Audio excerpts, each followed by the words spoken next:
Para pamiarsa renungan sadar ingkang tansah dipun kasih dening Gusti Yesus Kristus. Pinanggih kalian kula Agung Budiarta saking Pasamuan GKJ Kebon Agung wewengkon Klasis Yogyakarta Barat.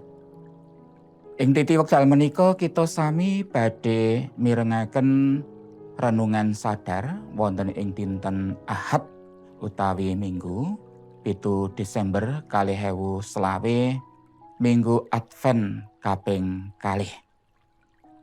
Wontene sabdanipun Gusti kawaos saking kitab Yesaya bab 11 ayat 1 dumugi 10, Jabur 7 ayat 1 dumugi 7, ayat 18 dumugi 19, Rom bab gangsal 11 ayat 50 dumugi 11, lan kitab Injil Matius bab 3 ayat 1 dumugi 12. Anering panyuraosing sabdanipun Gusti kanthi jejer wohing pamratobat kapetik saking kitab Injil Matius bab 3 ayat ingkang 8 ingkang mekaten sabdanipun.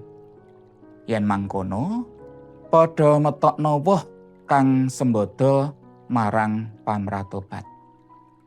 Kadang kinasih kagunganipun Gusti Yesus Kristus, kita tentu sampun nate mireng pitembungan gajah diplangkoni iso kocah ning ora iso nglakoni. Menapa to tegesipun? Pitembungan menika ugi asring dipun plesetaken. Bisa khotbah ning ra iso bisa nglakoni. Tembung menika ngemu teges limrahipun tiyang menika gampil menawi ngendika, paring pitedah, paring pitutur, paring sesuluh, paring dawuh lan iguh, ananging kathah tiyang ingkang boten saged nglampahi kados ingkang dipun ngendikaaken. Kadang kula kinasih kagunganipun Gusti, waosan kita ing wekdal menika nyariosaken Nabi Yohanan Pambaptis ingkang kautus dening Gusti supados nyawisaken margi kangge rawuhipun Gusti Yesus. Nabi Yohanan ing wekdal samanten kautus kangge ngemutaken bangsa Israel supados sami mratobat. Mratobat menika setunggaling patrap utawi lampah gesang ingkang sunduk utawi laras kalian karsanipun Gusti.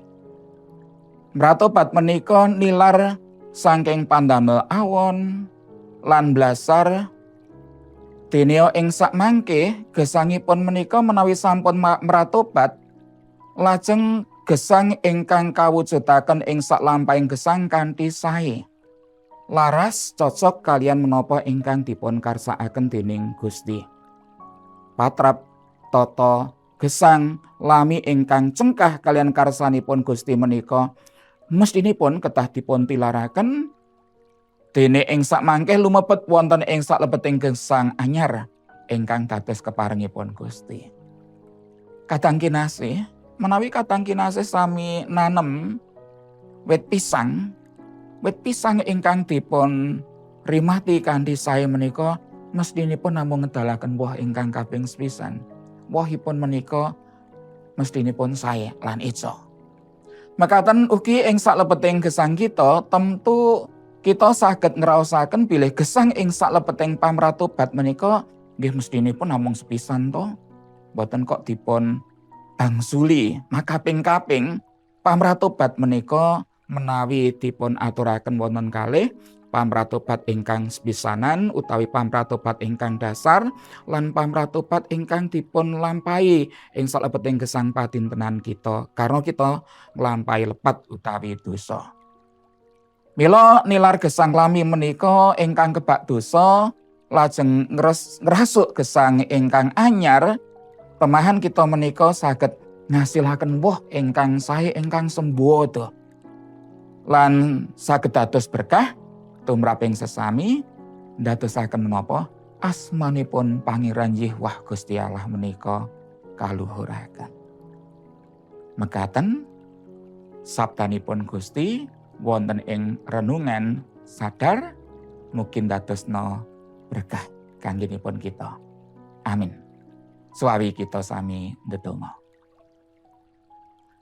Gusti Allah Rama kawula kasuwargan ing wekdal menika kawula sami paduka keparengaken mirengaken pamedaring sabda paduka lumantar renungan sadar.